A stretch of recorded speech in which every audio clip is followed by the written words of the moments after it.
ఈ రోజు ఇక్కడ చూసినప్పుడు ఈ సంస్థ కూడా 1995లో ఏర్పాటైంది. ఆ సంవత్సరం నేను హైదరాబాద్లో మొట్టమొదటిసారిగా ముఖ్యమంత్రిగా నిర్మాణ రంగాన్ని కూడా ప్రారంభించాం, డెవలప్మెంట్ స్టార్ట్ చేశాం. అక్కడి నుంచి అంచెలంచెలుగా పెరిగింది.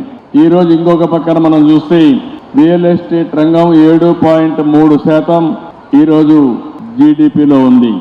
ఇది 2047కి 20% పెరుగుతుందని, $5.8 ట్రిలియన్ ఆర్జిస్తుందని చెప్పి కూడా ఒక ఎస్టిమేట్ తయారు చేశారు.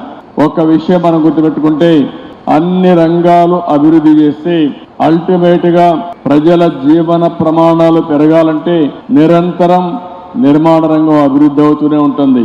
ఒక ఇల్లు కడతాం, డబ్బులు వస్తాయి, మళ్ళా కొట్టేసి ఇంకొక ఇల్లు కట్టే పరిస్థితికి వస్తారు.